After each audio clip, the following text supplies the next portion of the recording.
Youth ministry in the next millennium really has to be made up of youth who do the ministry. I mentioned student leadership before. I think we're having the conversation with the wrong group of people.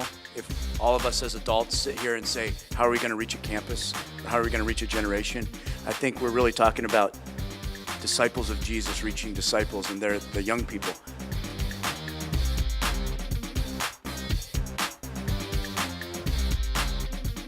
I changed my job description on my business card from Director of Student Ministries to Director of Student Ministers. And they would read my card, people would read, they go, there's a typo on here. I said, oh no, that's good theology. I'm directing them as they do the ministry. Youth ministry in the next millennium really has to be made up of youth who do the ministry. They're not waiting to become the church when they turn 21. God doesn't check IDs. He says, don't let anyone look down on you when you're young, but set the example. We've got to put the responsibility on young people. We can coach them. They've got to be the players in the game.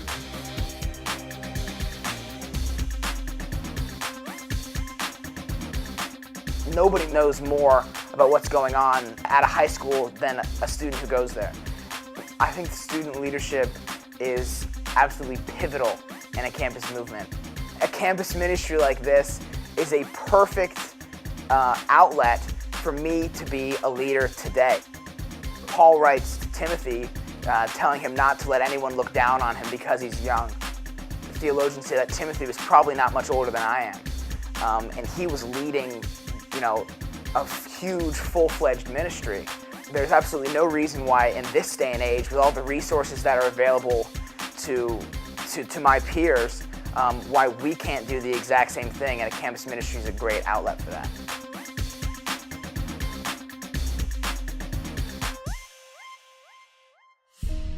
That was my number one passion, because I knew that I wasn't going to be able to go on and start preaching, to classrooms and stuff. So I knew that my strategy were my kids. So I made sure I developed the students. I took them through an intensive discipleship course for about 6 months. I worked with these kids specifically to teach them the basic essentials of how to have a prayer life, a devotional life, taught the kids how to memorize scripture, taught the kids how to share the gospel, and to be living a real, honest to God, legitimate Christian life. And so the kids became the campus missionaries. They did all the work.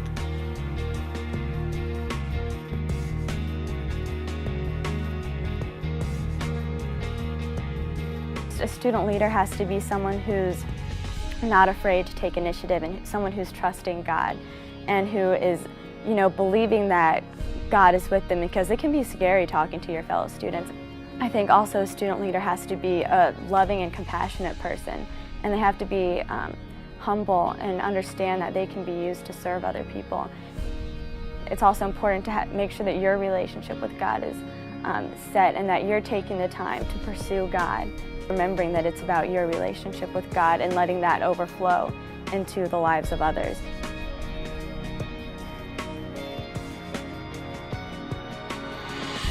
When we talk about student leaders, one of the things I came across was the reason that drug dealers and gangs are so attractive to kids is because they give them instant opportunities to lead.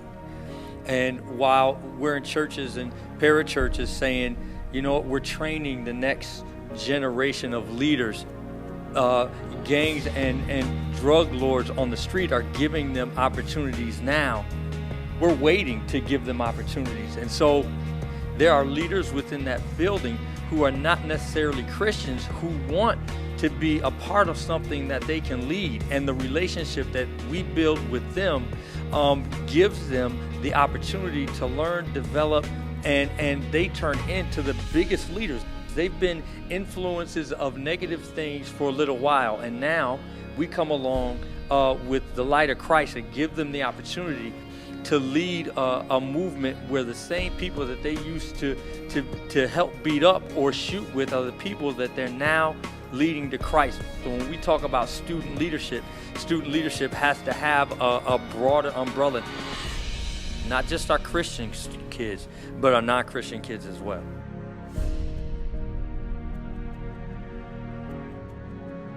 In order for a student leader to be effective, they have to take initiative.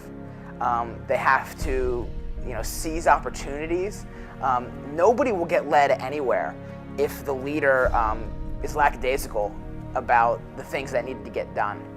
If you can find a student leader who wants to become a club leader or some kind of organizational leader on the campus, a student leader is unstoppable, because I really believe this whole movement we're talking about is going to be done by youth who do ministry.